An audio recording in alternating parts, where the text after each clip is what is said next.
नमस्कार, आज तारीख है 19 जुलाई और दिन है रविवार। आज की खबरों में हम बात करेंगे देश दुनिया की उन तमाम बड़ी और अहम खबरों की जो इस वक्त सुर्खियों में हैं। तो आइए शुरुआत करते हैं आज की टॉप खबरों के साथ। तो चलिए सबसे पहले रुक करते हैं किसान और खेती किसानी से जुड़ी बड़ी खबरों का, जहां किसानों के लिए कई अहम फैसले और नई सौगातें सामने आई हैं। मध्य प्रदेश के मुख्यमंत्री डॉक्टर मोहन यादव ने किसान कल्याण वर्ष 2026 के तहत किसानों और ग्रामीण युवाओं के लिए बड़ी घोषणाएं की है। अब 40 लाख रुपए तक की डेयरी यूनिट लगाने पर सरकार 10 लाख रुपए का अनुदान देगी। साथ ही किसानों को कृषि कार्य के लिए दिन में बिजली उपलब्ध कराने की दिशा में भी काम किया जाएगा। सरकार का लक्ष्य पशुपालन और डेयरी को बढ़ावा देकर किसानों की आय और प्रदेश का दुग्ध उत्पादन बढ़ाना है। उत्तर प्रदेश के गन्ना किसानों की आमदनी और उत्पादन बढ़ाने के लिए नई रणनीति पर काम किया जा रहा है। सरकार ने वैज्ञानिकों से ऐसी नई गन्ना किस्में विकसित करने पर जोर दिया है जो कम समय में ज्यादा उपज दे और बेहतर चीनी रिकवरी करे और बीमारियों व जलवायु परिवर्तन के प्रति अधिक सहनशील हो। सरकार का कहना है कि आधुनिक तकनीक, उन्नत बीज और वैज्ञानिक खेती से किसानों की लागत कम करने और उनकी आय बढ़ाने में मदद मिलेगी। मध्य प्रदेश के कटनी जिले के सलीमनाबाद में करीब 12 किलोमीटर लंबी जल सुरंग का निर्माण पूरा हो गया है। करीब 1600 करोड़ रुपए की लागत से बनी इस सुरंग के जरिए नर्मदा का पानी बिना पंप के प्राकृतिक बहाव से विंध्य क्षेत्र तक पहुंचाया जाएगा। परियोजना से लाखों हेक्टेयर कृषि भूमि की सिंचाई आसान होने और बड़ी संख्या में गाँवों को फायदा मिलने की उम्मीद है। मुख्यमंत्री मोहन यादव ने सुरंग का जायजा लेते हुए इसे किसानों के लिए बड़ा बदलाव बताया। अब बात शिक्षा और रोजगार की, जहाँ छात्रों के लिए रिजल्ट और परीक्षाओं से जुड़े अपडेट, तो युवाओं के लिए सरकारी नौकरी के कई बड़े मौके भी सामने आए हैं। मध्य प्रदेश कर्मचारी चयन मंडल ने पुलिस सूबेदार और स्टेनोग्राफर भर्ती परीक्षा का फाइनल रिजल्ट जारी कर दिया है। इस भर्ती के जरिए कुल 500 उम्मीदवारों का चयन किया जाएगा, जिसमें सूबेदार के 2800, स्टेनोग्राफर के 472 पद शामिल है। परीक्षा में शामिल उम्मीदवार MPESB की अधिकारी वेबसाइट पर जाकर अपना रिजल्ट चेक कर और डाउनलोड कर सकते हैं। नीट यूजी परीक्षा में इस बार कुछ राज्यों में छात्रों की भागीदारी में गिरावट देखने को मिली है। रिपोर्ट के मुताबिक केरल, कर्नाटक और तमिलनाडु में अनुपस्थिति ज्यादा दर्ज की गई है, जबकि राजस्थान में परीक्षा देने वाले छात्रों की संख्या बढ़ रही है। केरल में 84,000 से ज्यादा रजिस्ट्रेशन के बावजूद बड़ी संख्या में छात्र परीक्षा में शामिल नहीं हुए। वहीं तमिलनाडु में भी हजारों उम्मीदवारों ने परीक्षा छोड़ दी। CBSE ने कक्षा 12वीं की सप्लीमेंट्री परीक्षा की डेट शीट जारी कर दी है। परीक्षा 28 जुलाई 2026 को आयोजित होगी। ज्यादातर विषयों की परीक्षा सुबह 10:30 से दोपहर 1:30 तक चलेगी, जबकि योगा, डेटा साइंस, पेंटिंग और AI जैसे कुछ विषयों की परीक्षा दोपहर 12:30 बजे तक होगी। छात्र CBSE की आधिकारिक वेबसाइट से डेट शीट डाउनलोड कर सकते हैं। सरकारी नौकरी की तैयारी कर रहे युवाओं के लिए अच्छी खबर है। भाभा परमाणु अनुसंधान केंद्र ने पैरामेडिकल श्रेणी के विभिन्न ग्रुप B पदों पर भर्ती के लिए आवेदन शुरू कर दिए हैं। यह भर्ती मुंबई स्थित BARC और कोलकाता के RMRC के लिए निकाली गई है। योग्य उम्मीदवार 18 अगस्त 2026 तक आधिकारिक वेबसाइट के जरिए ऑनलाइन आवेदन कर सकते हैं। उत्तर प्रदेश के गाजियाबाद जिले में आंगनवाड़ी कार्यकर्ताओं और सहायकों के 508 पदों पर भर्ती निकली है। इनमें 167 पद कार्यकर्त्री और 341 पद सहायिका के लिए है। 12वीं पास योग्य महिला उम्मीदवार 7 अगस्त 2026 तक आधिकारिक वेबसाइट पर जाकर ऑनलाइन आवेदन कर सकती हैं। भर्ती गाजियाबाद शहर समेत भोजपुर, लोनी, मुरादनगर और राजपुर क्षेत्र के आंगनवाड़ी केंद्रों के लिए की जाए। भारतीय वायुसेना ने group Y non technical medical assistant trade के लिए भर्ती प्रक्रिया शुरू कर दी है। योग्य उम्मीदवार 26 जुलाई 2026 तक ऑनलाइन आवेदन कर सकते हैं। आवेदन भारतीय वायुसेना की आधिकारिक भर्ती वेबसाइट पर करना होगा। हालांकि इस भर्ती में कुल पदों की संख्या अभी जारी नहीं की गई है। आवेदन से पहले उम्मीदवार योग्यता, आयु सीमा और चयन प्रक्रिया से जुड़ी शर्तें जरूर जांच लें।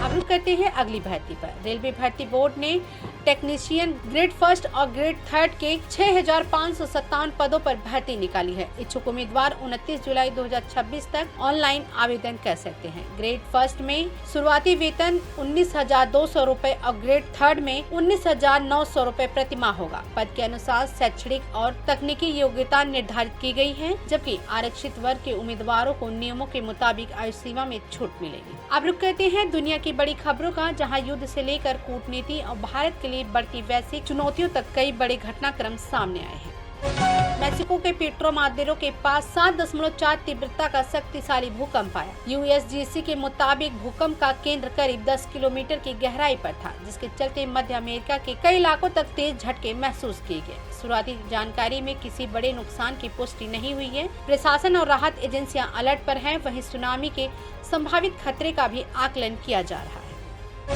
भारत ने सिंधु जल संधि से जुड़े मामले में हेग स्थित कोर्ट ऑफ आर्बिट्रेशन के फैसले को मानने से इनकार कर दिया। भारत का कहना है कि न्यायाधिकरण संधि के प्रावधानों के मुताबिक गठित नहीं हुआ, इसलिए इसका फैसला भारत पर बाध्यकारी नहीं है। भारत ने साफ किया है कि पाकिस्तान जब तक सीमा पार आतंकवाद को समर्थन देना बंद नहीं करता, तब तक संधि से जुड़े सहयोगात्मक प्रावधान निलंबित रहेंगे। अमेरिकी सेंट्रल कमांड के मुताबिक ईरान के खिलाफ लगातार 7वीं रात सैन्य कार्यवाही की गई। अमेरिका का दावा है कि हमलों में निगरानी ठिकानों, सैन्य बुनियादी ढांचा, भूमिगत हथियार भंडार और समुद्री सैन्य क्षमताओं को निशाना बनाया गया। कार्यवाही में लड़ाकू विमान, ड्रोन और युद्धपोतों का इस्तेमाल किया गया। यूनाइटेड स्टेट्स सेंट्रल कमांड ने भी ये दावा किया है कि ईरानी बंदरगाहों की नौसैनिकी नाकेबंदी जारी है और 50,000 से ज्यादा अमेरिकी सैनिक मध्य पूर्व में तैनात हैं। भारतीय खुफिया एजेंसी के ताजा आकलन में दावा किया गया है कि पाकिस्तान स्थित आतंकी संगठन अब महिलाओं को योजनाबद्ध तरीके से भर्ती और ट्रेनिंग दे रहे हैं। रिपोर्ट्स के मुताबिक ट्रेनिंग के नाम पर महिलाओं को लॉजिस्टिक सपोर्ट, तकनीकी सहायता और ड्रोन संचालन जैसी भूमिकाओं के लिए तैयार किया जा रहा है। खुफिया एजेंसियों ने पाकिस्तान में आधा दर्जन से ज्यादा संदिग्ध ट्रेनिंग ठिकानों की पहचान करने का दावा किया और इस नए पैटर्न को लेकर सुरक्षा एजेंसियां सतर्क पर है। आइए रुक करते हैं देश और राज्यों की बड़ी खबरों का। राम मंदिर में चढ़ावा चोरी मामले की जांच कर रही एसआईटी अपनी अंतरिम रिपोर्ट सीधे सुप्रीम कोर्ट को सौंपेगी। अब तक जांच में चढ़ावे की गिनती और प्रबंधन में कथित अनियमितताएं, एसओपी के उल्लंघन और सीसीटीवी फुटेज की कमी जैसी बातें सामने आने का दावा है। मामले में टिन्नू यादव और कुछ बैंक कर्मियों समेत 8 आरोपियों की गिरफ्तारी हो चुकी है। एसआईटी की जाँच अभी पूरी नहीं हुई है और रिपोर्ट सोमवार तक पेश होने की उम्मीद है। यूपी सरकार ने साफ कहा है कि जाँच में जो भी दोषी पाया जाएगा उसके खिलाफ सख्त कार्यवाही की जाएगी। धार में भोजशाला विवाद के बीच प्रशासन ने जुम्मे की नमाज के लिए मालीवाड़ा स्थित 40 पीर परिसर को वैकल्पिक स्थल तय किया है। यहाँ हर शुक्रवार दोपहर 1 से 3 बजे तक नमाज की अनुमति होगी। प्रशासन ने सुरक्षा और कानून व्यवस्था को फैसले की वजह बताया है। वहीं मुस्लिम पक्ष ने इस पर नाराजगी जताते हुए कहा कि वह इस फैसले को सुप्रीम कोर्ट में चुनौती दे। आइए अब रुक करते हैं देश और राज्यों की बड़ी खबरों का, जहाँ सियासत से लेकर प्रशासन और कानून व्यवस्था तक कई अहम अपडेट भी सामने आए हैं। जम्मू कश्मीर के राजौरी जिले में नियंत्रण रेखा पर भारतीय सेना ने घुसपैठ की एक संदिग्ध कोशिश को नाकाम कर दिया। सेना के जवानों ने संदिग्ध गतिविधियों की फायरिंग की, जिसके बाद पाकिस्तान की ओर से जवाबी गोलीबारी। करीब 1.5 घंटे तक रुक रुक कर फायरिंग के बाद सेना ने पूरे इलाके की घेराबंदी कर तलाशी अभियान शुरू कर दिया है। मध्य प्रदेश के शिवपुरी स्थित ऐतिहासिक नरवर किले से करीब 400 साल पुराने तोप चोरी होने का सनसनीखेज मामला भी सामने आया। बताया जा रहा है कि 25 से 30 हथियारबंद नकाबपोश बदमाश किले में घुसे और सुरक्षा कर्मियों को धमकाकर तोप को लेकर करीब 3000 फीट नीचे उतार कर ले गए। इसकी ब्लैक मार्केटिंग में कीमत करीब 5 करोड़ रुपए बताई जा रही है। पुलिस को वारदात के पीछे एंटिक तस्कर गिरोह शामिल होने की आशंका है और आसपास के जिले में नाकेबंदी कर जाँच की जा रही है। देश में कोरोना के मामले ने एक बार फिर चिंता बढ़ा दी है। पिछले 17 दिनों में कोविड-19 के 339 नए मामले सामने आए हैं, जबकि 4 लोगों की मौत की खबर भी सामने आई है। बढ़ते मामले को देखते हुए स्वास्थ्य विभाग स्थिति पर नजर बनाए हुए हैं और लोगों को सावधानी बरतने की सलाह दी जाए। हरियाणा में बिजली चोरी के मामले में लंबित 56 करोड़ रुपए की वसूली के लिए राज्य परिवर्तन ब्यूरो ने 45 दिनों का विशेष अभियान शुरू किया। यह अभियान सभी 22 जिलों में चलेगा। डीजीपी नवदीप सिंह विर्क ने अधिकारियों को 1 लाख रुपए या उससे ज्यादा का जुर्माना लंबित होने वाले मामले की सूची तैयार कर तेजी से वसूली करने और अभियान की नियमित समीक्षा करने के निर्देश दिए हैं। उत्तर प्रदेश के बिजनौर से स्कूली बच्चों की सुरक्षा से जुड़ा गंभीर मामला सामने आया है। सोशल मीडिया पर वायरल वीडियो में बच्चे कथित तौर पर स्कूल वैन की छत पर बैठकर सफर करते दिखाई दे रहे हैं। दावा है कि मामला अफजलगढ़ के क्षेत्र एक स्कूल से जुड़ा है। वीडियो सामने आने के बाद स्कूल प्रबंधन और परिवहन व्यवस्था पर सवाल उठे। चंडीगढ़ के ब्रूम वॉरियर के नाम से मशहूर 28 वर्षीय रिटायर्ड आईपीएस अधिकारी और पंजाब पुलिस के पूर्व डीआईजी इंद्रजीत सिद्धू प्रधानमंत्री नरेंद्र मोदी से मिली सराहना के बाद भावुक हो गए। उन्होंने कहा कि हम छोटे आदमी हैं, मोदी साहब ने हमें याद किया, यही मेरे लिए सबसे बड़ा सम्मान है। सिद्धू लंबे समय से अपने स्वच्छता अभियान के जरिए लोगों को साफ सफाई के प्रति जागरूक करते रहे हैं। प्रधानमंत्री नरेंद्र मोदी ने पंजाब के जालंधर में जनसभा को संबोधित करते हुए राज्य के विकास और रेलवे के आधुनिकीकरण पर जोर दिया।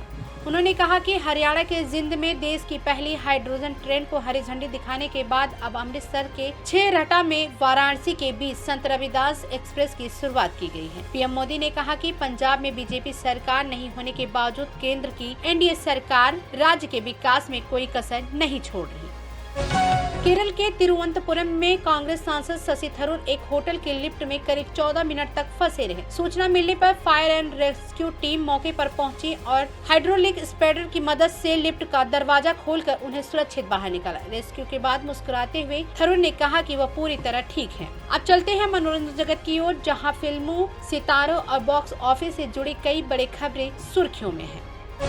थलपति विजय की आखिरी फिल्म जननायक 23 जुलाई 2026 को दुनिया भर के सिनेमाघरों में रिलीज होने जा रही है। रिपोर्ट्स के मुताबिक फिल्म को 30 से ज्यादा देशों में 8000 से अधिक स्क्रीन पर रिलीज करने की तैयारी है। मेकर्स इसे बड़े ग्लोबल स्तर पर दर्शकों तक पहुंचाने की तैयारी में जुटे हैं। वहीं विजय की आखिरी फिल्म होने के कारण फैंस के बीच लेकर जबरदस्त उत्साह देखने को मिल रहा है।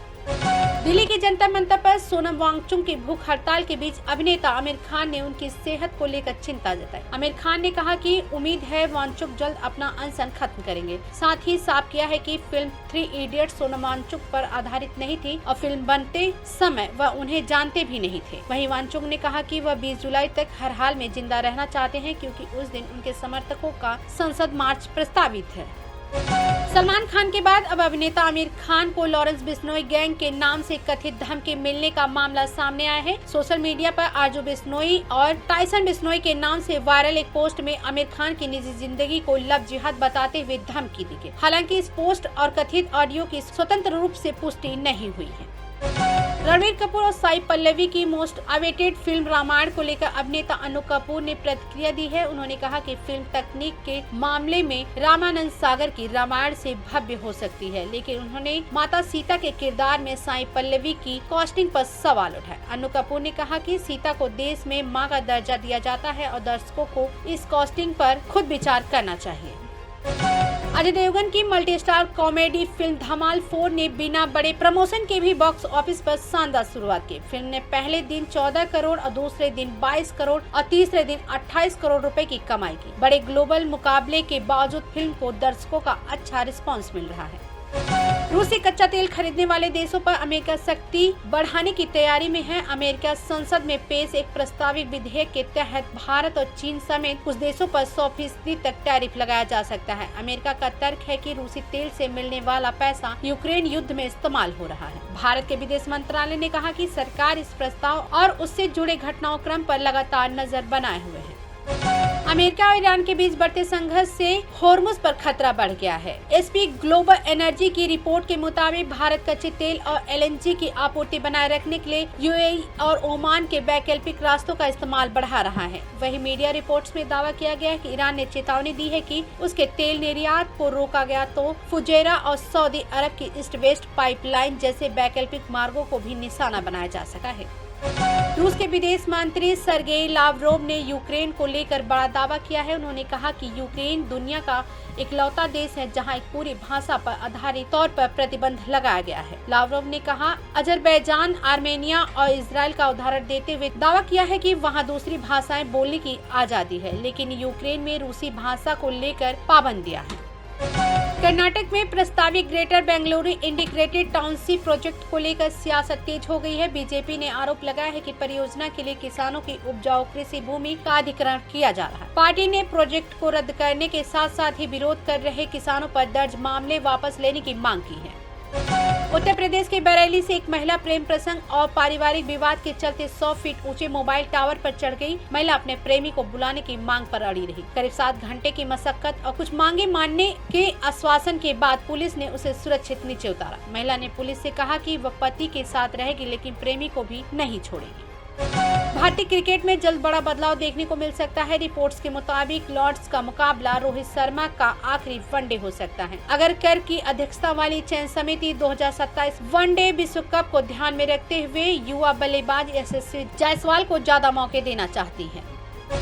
एप्पल एप्पल ने एनवीडिया को पीछे छोड़कर दुनिया की सबसे मूल्यवान कंपनी का खिताब फिर हासिल कर लिया है। रिपोर्ट्स के मुताबिक एप्पल का मार्केट कैप करीब 4.28 ट्रिलियन डॉलर तक पहुंच गया है, जबकि एनवीडिया की वैल्यूएशन लगभग 4.86 ट्रिलियन डॉलर रही। सेमीकंडक्टर शेयरों में दबाव और निवेशकों के बदले रुझान के बीच एप्पल के शेयरों में मजबूती देखने को मिली है।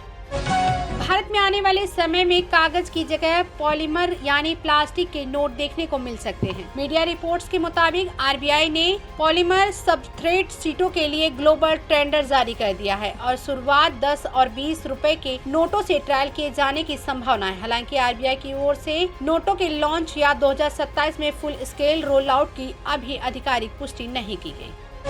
सुप्रीम कोर्ट ने अहम फैसला सुनाते हुए कहा कि ट्रेन हादसे में मारे गए यात्री के पास टिकट न मिलने मात्र से उसके परिवार को मुआवजा से वंचित नहीं किया जा सकता। कोर्ट ने 2015 के एक मामले में पुराने फैसले को पलटते हुए मृतक की पत्नी को 8 लाख रुपए मुआवजा देने का आदेश दिया। अदालत ने कहा कि रेलवे कानून एक कल्याणकारी कानून है, इसलिए उसकी व्याख्या उदार तरीके से होनी चाहिए। सामाजिक कार्यकर्ता अन्ना हजारे ने सोनम वांगचुक के अनशन को लेकर सरकार से बातचीत की अपील की है। उन्होंने कहा कि वांगचुक लंबे समय से अनशन कर रहे हैं, ऐसे में सरकार को उनके सब्र की परीक्षा नहीं लेनी चाहिए। अन्ना हजारे ने कहा कि सरकार उनकी मांगे माने या ना माने, लेकिन उनसे बातचीत जरूर करनी चाहिए और मामले का समाधान निकालने की कोशिश होनी चाहिए।